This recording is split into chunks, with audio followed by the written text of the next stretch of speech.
પહેલા વિડીયોમાં આપણે જોયું હતું કે ટીટી ટેગથી માંડીને પી ટેગ, એચ ટેગ, બી ટેગ બધા જ ટેગનો ઉપયોગ જોયો હતો. પ્રીફોર્મર ટેગને જોયું હતું.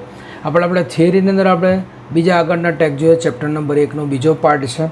એની અંદર આપણે થિયરી બેઝ જોઈએ છે. ત્યારબાદ બધા જ ટોટલી પ્રેક્ટિકલ, પહેલાં ચેપ્ટરનું પ્રેક્ટિકલ આપણે જોવાનું છે. એનું રેકોર્ડિંગ પણ તમને જોવા મળશે. અમે ખૂબ જ સારો પ્રતિસાદ આપ્યો. મતલબ આપણને નવાની શરૂઆત કરીએ છીએ આપણે. જ્યાં આગળ જોઈશું આપણે ટાઈપરાઇટર ફોન્ટ ટીટી ટેગ જેને કહેવામાં આવે છે, એ ટેગને મોનોસ્પેડ ટેગ તરીકે ઓળખવામાં આવે છે, અથવા તો ટેલી ટાઈપ મશીન જેવા તરીકે ઓળખવામાં આવે છે. તેનું આપણે ધ્યાનમાં લેવાનું છે. આપણે જોઈએ હવે ચેપ્ટર નંબર પહેલાંની અંદર 9મા પેજ ઉપર આપણે ધ્યાન આપીશું. સ્મોલ ટેગનો ઉપયોગ શું છે? આ એલિમેન્ટ્સ લખાણને તેની આસપાસના લખાણ કરતાં એક ફોન્ટ સાઇઝ એટલું નાનું દર્શાવે છે. આનો પ્રેક્ટિકલ આપણે જોઈશું જ. ચેપ્ટરની થિયરી પૂરી થયા બાદ એની સાથે પ્રેક્ટિકલનો વિડીયો પણ આપવાની સમક્ષ આવશે. દરેક વિદ્યાર્થીઓને વિનંતી છે કે આ વિડીયોને લાઇક કરજો, સબસ્ક્રાઈબ કરજો, તમારા મિત્રો સુધી પહોંચાડતા રહેજો અને સબસ્ક્રાઈબ ખાસ કરે અને કોમેન્ટ પણ આપે. તમને ગમ્યો છે, નથી ગમ્યો વિડીયો, એ પ્રમાણે કોમેન્ટ આપે, મારા પેજને લાઇક કરતા રહે અને ત્યારબાદ તમને નવા નવા વિડીયો પણ વહેલી તકે જોવા મળશે. ધોરણ 10ના બધા જ વિડીયો તમને જોવા મળશે. તો આ બધા જ વિડીયો તરફ થોડું ધ્યાન આપજો. બીજી વસ્તુ છે બિગ ટેગનો ઉપયોગ છે. ટેગ જ્યારે બિગ એટલે એલિમેન્ટ્સનો ઉપયોગ થાય છે, એ આસપાસનું લખાણ એક ફોન્ટ સાઇઝ મોટું, એટલે રેગ્યુલર ફોન્ટ સાઇઝ છે એના કરતાં મોટું જોવા મળશે. તો એ પ્રમાણે આપણે જોઈએ તો મોટું જોવા મળે. રેગ્યુલર ફોન્ટ સાઇઝ કરતાં એક ફોન્ટ કદ મોટું જોવા મળે છે, તેના માટે બિગ વપરાય છે. સ્મોલ નાનું જોવા મળે છે. સુપરસ્ક્રિપ્ટ એટલે શું છે? સુપરસ્ક્રિપ્ટનો અર્થ એ થાય એક્સ સ્ક્વેર જ્યારે લખતા હોય સ્ક્વેર રૂટ પર લખવામાં આવે છે, સ્ક્વેર રૂટ જેને કહેવામાં આવે છે. તો સુપરસ્ક્રિપ્ટ નામનો એલિમેન્ટ્સ વપરાય છે. એ લખાણનાથી નાનું અને તેના કરતાં ઊંચું, જેને સુપરસ્ક્રિપ્ટ કહેવામાં આવે છે. પ્રેક્ટિકલ બેઝ પ્રશ્નો જોવાના છે આપણે. સુપરસ્ક્રિપ્ટની અંદર બીજું છે સબસ્ક્રિપ્ટ.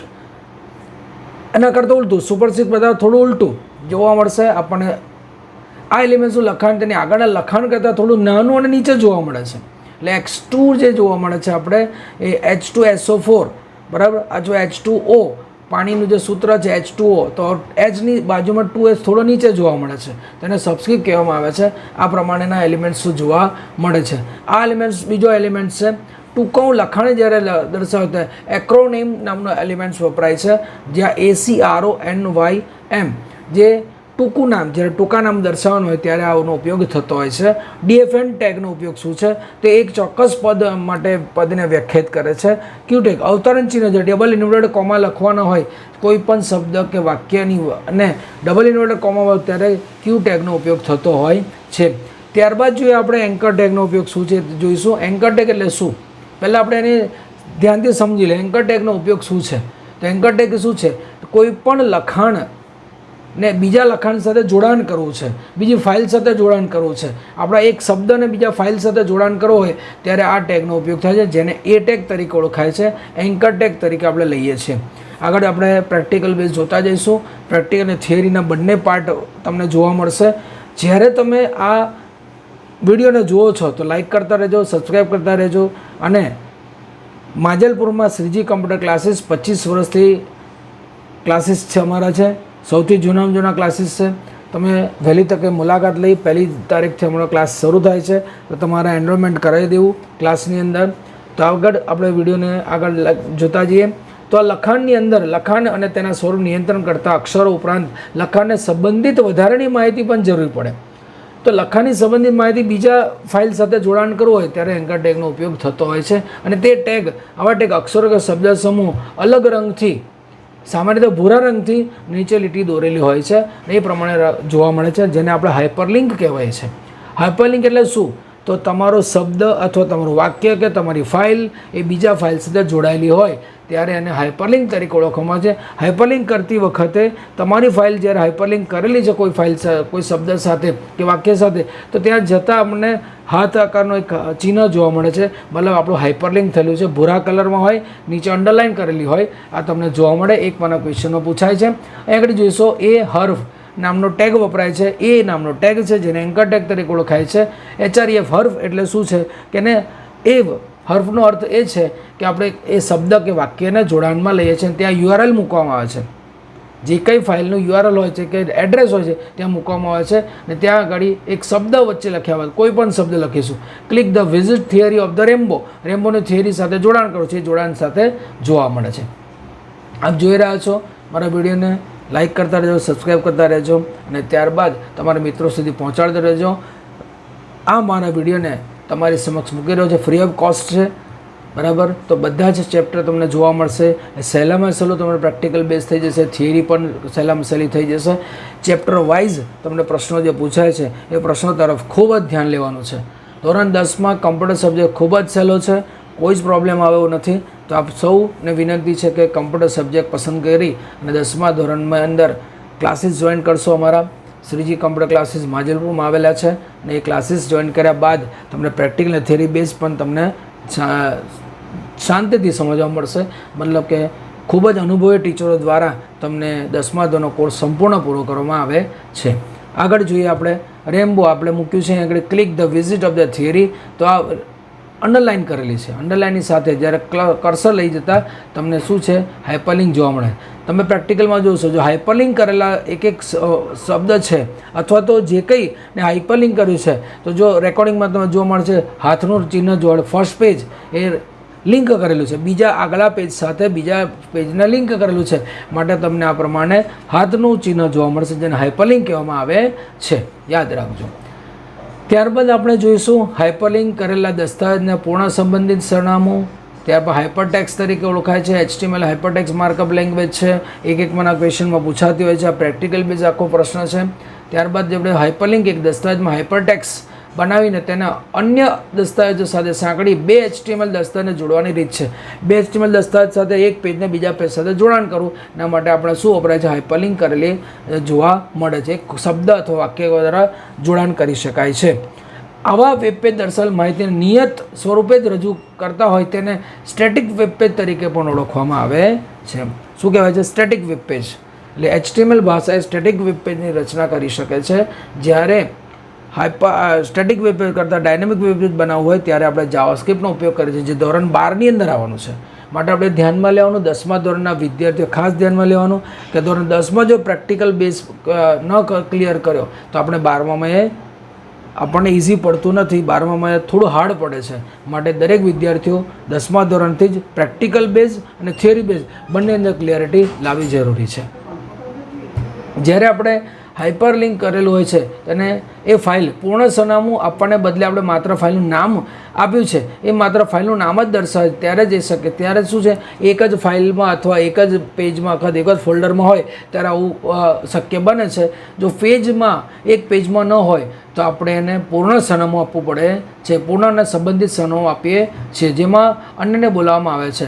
આવી ફાઇલ કોલિંગ ફાઇલ કે પેરેન્ટ્સ ફાઇલ કહે છે. અને p4.html જેને બોલાવવામાં આવે છે, આવી ફાઇલને રિફર્ડ ફાઇલ કે કોલ ફાઇલ પણ કહેવામાં આવે છે. તે બંને એક જ ડિરેક્ટરીમાં ઉપલબ્ધ હોય બોલાવવામાં આવતી ફાઇલનું સ્થાન એ બોલાવનાર ફાઇલને સંબંધિત હોય છે. એ રીતે સંબંધિત સરનામા રિલેટિવ એડ્રેસ તરીકે ઓળખાય છે. જ્યારે સંપૂર્ણ સરનામાને પૂર્ણ સરનામા એટલે એબ્સોલ્યુટ એડ્રેસ તરીકે ઓળખવામાં આવે. એબ્સોલ્યુટ એડ્રેસ એટલે શું છે? તમારા ફોલ્ડરમાં એ ફાઇલ પડેલી નથી, બીજા ફોલ્ડરમાંથી લાવવાની છે, તો એ ફાઇલોને એબ્સોલ્યુટ એડ્રેસ કહેવાય છે. અને તમારા જ ફોલ્ડરમાં એ જે તમારી ફાઇલ બનેલી છે ફોલ્ડરમાં જ છે, એ ફાઇલને રિલેટિવ એડ્રેસ તરીકે ઓળખાય છે. ત્યાં કેવળ ફાઇલનું નામ આપવાની જરૂર પડે છે, જ્યારે એબ્સોલ્યુટ એડ્રેસની અંદર સંપૂર્ણ URL આપવું પડે છે. આ એકમાંના ક્વેશ્ચનમાં પ્રશ્ન પૂછાય છે. ખૂબ જ ધ્યાનથી આ પ્રશ્નોને ધ્યાનમાં લેવાના છે. એ ક્લિયરિટી તમને કરી રહ્યો છું. આ ક્લિયરિટીની સાથે સાથે આપ સૌને વિનંતી છે, મારા વિદ્યાર્થી મિત્રો, પોઝિટિવ થિંકિંગથી આગળ વધવું છે. જ્યાં સુધી આપણા મનની અંદર નેગેટિવિટી હશે ત્યાં સુધી કોઈ કાર્ય સફળ થતું નથી. આ આજનો વિચાર છે. દરેક વિદ્યાર્થી ધ્યાનમાં લે. આગળના મારા ઘણા બધા વિડીયો આવા આવશે કે તમારા માઇન્ડને ચેન્જ કરવું છે. આપણે ધોરણ 10ની અંદર આપણે જેટલા 9માં ટકા આવે છે એના કરતાં વધારે ટકા આપણે લાવવા છે. તો એના માટે આપણે ચેન્જ થતા રહેવું છે. તો must be change your self. Okay, આગળ જોઈએ આપણે. એબ્સોલ્યુટ એડ્રેસ જો બોલાવવામાં આવતી ફાઇલને એક ડિરેક્ટરીના ઉપર આવેલી હોય તો તે આપણે ફાઇલ નામની આગળ // લગાવી શકીએ છીએ. આ છે લિનક્સ બેઝ ક્વેશ્ચન છે, માટે આ પણ આપણે ધ્યાનમાં લેવાનું છે. જો ફાઇલના નામની આગળ કોઈ સરનામું આપવામાં ન આવી હોય તો બ્રાઉઝર એવું માની લે છે કે બોલાવવામાં આવેલી ફાઇલ બોલાવનાર પેરેન્ટ્સ ફાઇલની ડિરેક્ટરીમાં જ છે, મતલબ એક જ ડિરેક્ટરીમાં બંને છે. ટેગના ગુણધર્મો. ટેગની સાથે વધુ માહિતી દર્શાવવા માટે વધારાના ગુણધર્મો પણ જોડવામાં આવે છે. બીજા શબ્દોમાં કહીએ તો વિવિધ ગુણધર્મો એલિમેન્ટ્સ બાબતે વધુ વિગતો આપે છે. કોઈપણ એલિમેન્ટ્સના ગુણધર્મ તેના શરૂઆતના ઓપનિંગ ટેગની સાથે દર્શાવાય છે. ગુણધર્મ બે ભાગના બનેલા હોય છે, જેનો પહેલો ભાગ ગુણધર્મનું નામ હોય છે અને બીજો ભાગ જરૂરી કિંમત હોય છે. મતલબ જેને કહેવામાં આવે છે એલિમેન્ટ્સ અને લાક્ષણિકતાઓ છે. લાક્ષણિકતા અને કિંમત કહેવામાં આવે છે. જે કંઈ ટેગની સાથે વાપરે છે એને લાક્ષણિકતા અને કિંમત કહેવામાં આવે છે. 3 વસ્તુનો ટેગ બનેલો છે: ઘટક, લાક્ષણિકતા અને કિંમત. આ 3 વસ્તુ યાદ રાખો. ગુણધર્મ નામ કયો ગુણધર્મ ગોઠવો તે આપણે નક્કી કરવાનું હોય છે. એ ટેગમાં HREF એ ગુણધર્મનું નામ છે અને ગુણધર્મની ગોઠવણી માટેની સાથે જે કંઈ કિંમત મુકાય, ઇક્વલ ટુ પછી કિંમત મુકાય છે તેને કિંમત કહેવાય છે અથવા તો વેલ્યુ કહેવાય છે. એલાઇમેન્ટ ગુણધર્મ આપણે જોઈએ. એલાઇમેન્ટ ગુણધર્મ એવું દર્શાવે મથાળાનું પાનાની ડાબી બાજુ, જમણી બાજુ કે મધ્યમાં સ્થાન રાખવું છે તો એલાઇમેન્ટ નામનો ગુણધર્મ વપરાય છે, જેને લાક્ષણિકતા કહીએ છીએ. એમાં 3 લાક્ષણિકતા વપરાય છે: લેફ્ટ, રાઇટ અને સેન્ટર. શબ્દ કે વાક્યને સેન્ટરમાં ગોઠવવું છે, રાઇટ સાઈડ ગોઠવવું છે, લેફ્ટમાં ગોઠવવું છે. ત્યાં આગળ તમે એલાઇન ઇક્વલ ટુ રાઇટ. કોઈ પણ શબ્દ કે વાક્યની સાથે જ્યારે તમે એલાઇન નામનો ગુણધર્મનો ઉપયોગ કરો છો ત્યારે તમને ત્યાં લાક્ષણિકતા અને કિંમત આપવી ફરજિયાત છે. તો પી એલાઇન રાઇટ એટલે તમારો આખો પેરેગ્રાફ રાઇટ સાઈડ ગોઠવાઈ જશે. પી એલાઇન સેન્ટર તો તમારો પેરેગ્રાફ સેન્ટરમાં ગોઠવાઈ જશે. લેફ્ટ આપે તો left side, right side right side ગોઠવાઈ જાય છે. આવા ગુણધર્મો ઉપયોગ કરી અને આપણે સમગ્ર ફોર્મેટિંગ આપી શકીએ છીએ. ત્યારબાદ જોઈએ છે આગળ સેન્ટર આપ્યું છે. જ્યારે ફકરાને સરખું લખાણ એલાઇન આવે છે ત્યારે સરખી ગોઠવણ કરવા માટે લખાણને શબ્દોની વચ્ચે ક્યાંક ક્યાંક વધારાની ખાલી જગ્યા ઉમેરવામાં આવે છે. આવી આપમેળે ઉમેરાતી ખાલી જગ્યાને સોફ્ટ સ્પેસ કહે છે. એક માર્કના ક્વેશ્ચનમાં પૂછાય, બરાબર, ખાલી જગ્યા મૂકવામાં આવે છે તેને શોર્ટ સ્પેસ કહેવામાં આવે છે. એક માર્કનો ક્વેશ્ચન આ રીતે પૂછાય. જો ઉપયોગકર્તા પોતે ખાલી જગ્યા ઉમેરે તો તેને હાર્ડ સ્પેસ કહેવાય છે. ઓટોમેટિક સ્પેસ ઉમેરે તેને સોફ્ટ સ્પેસ કહેવાય છે અને આપણે સ્પેસ આપીને ખાલી જગ્યા ઉમેરીશું અને હાર્ડ સ્પેસ કહેવામાં આવે છે. આ પ્રશ્નોની સાથે તમારે MCQ પણ ક્લિયરિટી કરવામાં આવે છે. એટલે ધ્યાનથી અમારા વિડીયોને જોતા રહેજો, તમારા વિદ્યાર્થી સુધી પહોંચાડતા રહેજો. હાર્ડ સ્પેસ કહેવામાં આવે છે. HTML કોડમાં PRA ટેગનો ઉપયોગ છે. લખાણની વચ્ચે સિવાય લખાણ હાર્ડ સ્પેસ હશે તો તે આપમેળે કાઢી નાખવામાં આવશે, બરાબર. PRA ટેગ એટલે પ્રી ફોર્મેટેડ ટેગની અંદર જો હાર્ડ સ્પેસ હશે તો ઓટોમેટિક કાઢી નાખવામાં આવે છે. હવે જોઈએ આપણે મેઇન કે સાઇટ નામનું એડિટર લિનક્સમાં વપરાય છે. તે ક્યાંથી ડાઉનલોડ કરી શકાય છે, કેવી વેબસાઇટથી ડાઉનલોડ કરી શકાય છે, આપણે પ્રેક્ટિકલ બેઝ પણ જોતા રહીશું અને થિયરી બેઝ પણ અત્યારે જોઈએ છે. તો સાઇટ નામના લખાણને સુધારવાનો ટેક્સ્ટ એડિટરનો ઉપયોગ થાય છે, જે સાઇટિલિયા www.saitilia.org નામના free source code editing component, બરાબર, કમ્પોનન્ટ પર આધારિત છે. તે પૂરેપૂરા સોર્સ કોડ અને પરવાના સાથે જ આપણને ડાઉનલોડ કરી છે, જે નિઃશુલ્ક આવેલું છે, જેને આપણે સાઇટ નામનું સોફ્ટવેર કહીએ છીએ, જે ટેક્સ્ટ એડિટર તરીકે વપરાય છે, આપણે ઉપયોગ કરીએ છીએ. ફાઇલને ઓપન કરવી, કેવી રીતે ઓપન કરી શકાય છે, સેમ પ્રોસિજર છે. એની અંદર અલગ અલગ મેનુ જોવા મળે છે: file, edit, search, view, tools, option, language, buffer અને હેલ્પ. આટલા મેનુઓ જોવા મળે છે અને મેનુ બાદ દરેક મેનુનો અલગ અલગ ઉપયોગ છે. જ્યાં જ્યાં ઉપયોગ આવશે આપણે જોતા રહીશું. હાલમાં તમારે થિયરી બેઝ ક્વેશ્ચનો છે, બધા જ ક્વેશ્ચનો આપણે ધ્યાનમાં લેવાના છે. આ ફાઇલને સબસ્ક્રાઈબ કરતા રહેજો, આ વિડીયોને લાઇક કરતા રહેજો, તમે કોમેન્ટ કરતા રહેજો અને આપ સૌને વિનંતી છે, તમારા જે મિત્રો, વિદ્યાર્થી મિત્રોને ખાસ વિનંતી છે, આપણા બરોડાની બહાર રહેતા પણ અથવા તો જે કંઈ આખા રાજ્યમાં જે જગ્યાએ તમારા મિત્રો રહેતા હોય એમને પહોંચાડવાની વિનંતી છે. આ વિડીયોને લાઇક કરતા રહેજો, સબસ્ક્રાઈબ કરતા રહેજો, આપ સૌને વિનંતી છે. આગળ જોઈએ આપણે. પેજ ટર્ન ઓફ થતું જાય છે તો ઓટોમેટિક પેજ ટર્ન થાય, મતલબ કે આ કયા પ્રકારનું વેબ પેજ કહેવાય છે? તો આ ડાયનેમિક વેબ પેજ કહેવાય, જેમાં આપણે શું કરીએ, વાતો કરી શકતા હોઈએ છીએ. HTMLની વર્તમાન આવૃત્તિ જોઈએ. HTML વિકાસકાળમાં ધ્યાન તેના ઉદ્દેશ્ય તરફ કેન્દ્રિત કર્યું, જેની રીતે લખાણ ટાઈપ કરી તેના તૈયાર કરવાનું હોય છે, પ્રકાશિત કરવાનું અસર કરે છે. સામાન્ય HTML વધુને વધુ સવલતો ઉમેરાતી જતી હોય છે અને બધી સવલતો જે ટેગમાં જોવા મળે છે એ ટેગ આપણને અહીંયાથી જોવા મળશે. ધ્યાનમાં લઈએ આપણે, જેમ જેમ ટેકનોલોજી બદલાય છે તેમ તેમ HTML અથવા તો ટેકનોલોજી બદલાય છે તેમ આખી વિચારસરણી બદલાતી હોય છે, કાર્ય થતું હોય છે. હવે બધા ઓબ્જેક્ટ ઓરિએન્ટેડ સોફ્ટવેર આવી ગયા છે. અત્યારે HTMLનો ઉપયોગ બહોળા પ્રમાણમાં થઈ રહ્યો છે. જે કંઈ વેબસાઇટો બની રહી છે એ વેબસાઇટોનો ઉપયોગ પણ બહોળા પ્રમાણમાં થઈ રહ્યો છે. HTML ની અદ્યતન આવૃત્તિ HTML 5.0 તરીકે ઓળખવામાં આવે છે. હાલમાં તો ઘણી બધી આગળ છે, પરંતુ આજે બુક્સ જ્યારે લખાય ત્યારે આપણને 5.0 તરીકે ઓળખવામાં, ત્યારે આ પ્રકરણમાં આવરી લીધેલા ટેગો જોઈએ. એ હર્ફ ટેગ મૂળ ફાઇલને લિંક દ્વારા જોડવા માટે ફાઇલ સાથે સાંકળેલી છે. બી ટેગ લખાણને ઘાટાક્ષરમાં દર્શાવવા માટે બોડી ટેગ HTMLનો મુખ્ય ભાગ નક્કી કરે છે, ટેગની જોડીની વચ્ચે દર્શાવે છે. બીઆર ટેગ આપણે જો અંત લાવવા માટે, લીટીનો અંત લાવવા, લાઇન બ્રેક માટે વપરાય છે. H1 થી H6 ટેગ આપણે મથાળા માટે વપરાય છે. દરેક મથાળાનો ઉપયોગી છે, અલગ અલગ કોઈ પણ એક મથાળાનો ઉપયોગ કરી શકાય છે, જરૂર નથી H1 થી H6નો ઉપયોગ કરી શકે. હેડ ટેગનો ઉપયોગ શું મુખ્ય વિભાગ દર્શાવે છે.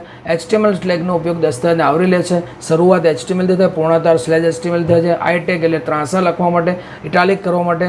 પી ફકરો માટે. પીઆર ટેગ પૂર્વ રૂપાંતરિત લખાણ માટે, જેને પી ફોર્મેટ ટેગ કહેવાય છે. એસ ટેગ એટલે છેકી નાખેલા લખાણ દર્શાવે છે. ટાઇટલ ટેગનો ઉપયોગ શું છે? નામનો ટેગ જોડી આપવા છે. ડબલ ટીટી ટાઈપર લખાણને ટાઈપરાઇટર જે અક્ષરો દર્શાવે છે. યુ ટેગ લખેલી લીટી નીચે દર્શાવેલી હોય છે. આગળ આપણે જોઈશું આ પ્રકરણમાં HTML ઉપયોગમાં કરીને વેબપેજ કેવી રીતે તૈયાર કરવા શીખ્યા. HTML એક એવી મૂળભૂત સુવિધા છે જે વેબપેજ માહિતી તૈયાર કરવા પ્રકાશિત થાય એવા બ્રાઉઝર ઉપયોગ કરી લખાઈ શકાય છે. HTMLનો ઉપયોગ આપણે આગળ જોયો. સાઇટ એડિટરનો ઉપયોગ કેવી રીતે કરવાનો છે આપણે જોયું છે. હવે જોઈએ છે આપણે મુખ્ય ટેગની અંદર આનો સ્વાધ્યાયના પ્રશ્નો. વેબ માહિતી દર્શાવવા માટે કઈ માર્કઅપ ભાષાનો ઉપયોગ થાય? HTML ભાષાનો ઉપયોગ થાય છે. નીચેમાંથી વેબપેજ દોરવાની ભાષા કઈ ગણાય છે? તે આપણને HTML આવશે. નીચે HTML પૂરું નામ છે હાઇપરટેક્સ્ટ માર્કઅપ લેંગ્વેજ. SGML એટલે સ્ટાન્ડર્ડાઇઝ જનરલ માર્કઅપ લેંગ્વેજ કહેવામાં આવે છે. નીચે HTML એલિમેન્ટનો કોણ સંબંધ છે? તો બધા જ આપેલી કોઈ પણ જગ્યા બરાબર. HTML એલિમેન્ટને કોણ સંબોધે છે? સર્વોદય ટેગ, લખાણ, અંતિમ ટેગ, ખૂણિયા કૌંસ, લખાણ આપેલામાંથી કોઈ પણ બધા જ. HTML એલિમેન્ટ સાથે વધારાની ગોઠવણી કરવા તેમાં નીચેમાંથી શું ઉપયોગમાં લેવાય છે? HTMLની સાથે વધારાની ગોઠવણી કરવા નીચેમાંથી કયું સંબંધિત તો ગુણધર્મો બધા અલગ અલગ લેવામાં આવે છે. નીચેનામાંથી કયો ટેગ ખાલી ટેગ રજૂ કરે છે? તો એમ્પ્ટી ટેગ ખાલી ટેગનો ઉપયોગ કરે છે. લખાણની જરૂર પડતી નથી બરાબર, ત્યાં આગળ આવે છે. નીચેનામાંથી કયો ગુણધર્મ પ્રકાર કોઈપણ ટેગ સાથે લાવી શકાય છે? સાર્વત્રિક ટેગનો ગુણધર્મ પ્રકાર લાવી શકાય છે. HTML દસ્તાવેજમાં કયા પ્રકારની માહિતી સમાવી શકાય છે? તો આપેલ તમામ માહિતી સમાવી શકાય છે. HTML દસ્તાવેજ સુધારવા માટે નીચે પૈકી કયું એડિટર વપરાય છે? તો સાઇટ નામનું એડિટર વપરાય છે. કયા નામનું? સાઇટ નામનું એડિટર વાપરે છે. આ પ્રકરણ તમારી સમક્ષ પૂર્ણ થાય છે. બીજા પ્રકરણો પર જવાનું છે. નેક્સ્ટ વિડીયોની અંદર આપણે જઈશું. ત્યારબાદ આપણે સૌને વિનંતી છે આ વિડીયોને લાઇક કરજો, સબસ્ક્રાઈબ કરતા રહેજો અને તમને વધુમાં વધુ માહિતી પહોંચાડતા રહીશું.